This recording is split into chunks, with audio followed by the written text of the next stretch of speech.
साथियों, आप सबको अयोध्या से मेरा सादर जय जय सिया राम। साथियों,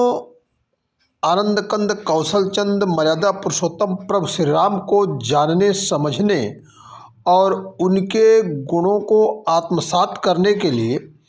जो सबसे प्रमुख साधन हमारे पास उपलब्ध है वह है गोस्वामी तुलसीदास कृत रामचरितमानस। और उस रामचरितमानस पर सबसे संक्षिप्त टीका या यूं कहें कि सबसे संक्षेप में रामचरितमानस के सार तत्व को बखानने का काम, उसके रामचरितमानस के जो सबसे सारगर्भित सारांश देने का काम किया है अपनी 4 पंक्तियों में, वह किस एक कवि ने किया है इसके विषय में आपको बताएं। उसके पहले हम चाहेंगे कि आप उन 4 पंक्तियों का श्रवण करें, बाद में फिर कवि की भी चर्चा करेंगे और फिर चर्चा करेंगे उन पंक्तियों के भावार्थ की। तो सबसे पहले हम चर्चा करते हैं उस कविता की जो सिर्फ 4 पंक्तियों में है, बल्कि एक पद है, कविता नहीं कहिए, एक पद कहिए। क्या है कि वेद मत शोधि शोधि, वेद मत शोधि शोधि शोधि के पुराण सब, संत और संतन को भेद को बताव तो, कपटी कुराही क्रूर कलि के कुचाली जीव, कौन राम नाम हु की चर्चा चलाव तो। कपटी कुराही क्रूर कलि के कुचाली जीव, कौन राम नाम हु की चर्चा चलाव तो। बेनी कभी कहे मानो मानो यह प्रतीति यह, पाहन ही में कौन प्रेम उपजाव तो। भारी भव सागर उतार तो कवन पार, जौपयः रामायण तुलसी न गाव तो, जौपयः रामायण तुलसी न गाव तो। हालांकि कुछ लोग यह जरूर कहेंगे कि यहाँ तथ्यात्मक रूप से एक भूल की है वेनी ने, रामायण तुलसी की नहीं अपितु महर्षि वाल्मीकि की रचना है जो संस्कृत में है, और गोस्वामी तुलसीदास कृत रचना जो अवधि में है उसका नाम रामचरितमानस है। लेकिन दोनों ही भगवान राम के गुणों की चर्चा करने के लिए, उनके गुणों के बखान के लिए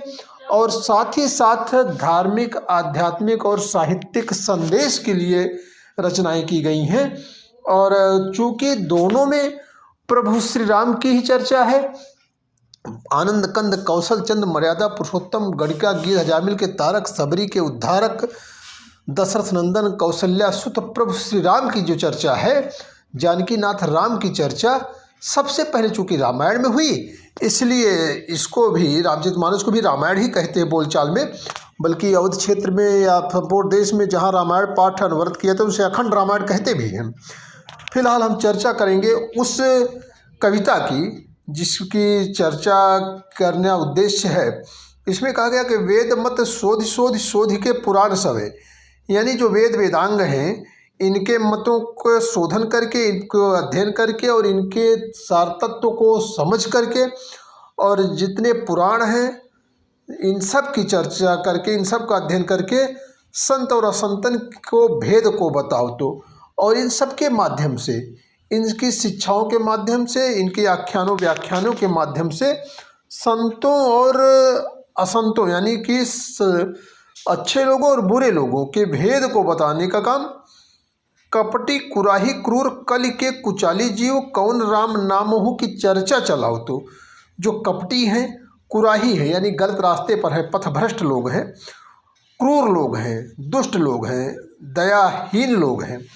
जो कलि के कुचाली जीव, इस कलियुग के कलिकाल के जो कुचाली जीव, जिनकी चाल ढाल ठीक नहीं, जिनकी रीत नीति नहीं ठीक है, ऐसे जीवों के बीच में प्रभु श्री राम की चर्चा कौन चलाता, राम नाम की चर्चा करता कैसे कोई, क्या अवलंब बनता चर्चा का।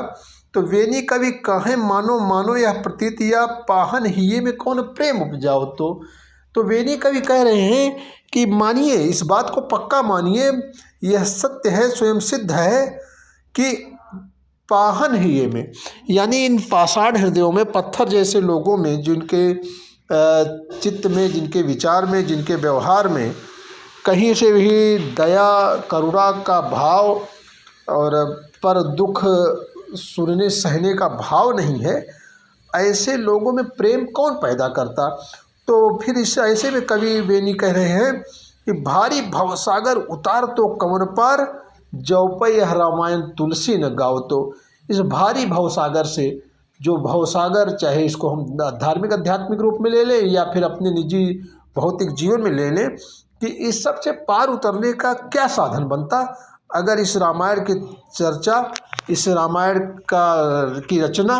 गोस्वामी तुलसीदास न करते, अर्थात गोस्वामी तुलसीदास रामायण यानी कि रामचरितमानस न रचते। साथियों, अगर वीडियो अच्छा लगा हो तो प्लीज़ चैनल को लाइक करिए, सब्सक्राइब करिए और अपने कमेंट के द्वारा हमें बताइए कि यह प्रयास कैसा रहा। आप सबको एक बार फिर से अयोध्या की धरती से सादर जय जय सिया राम।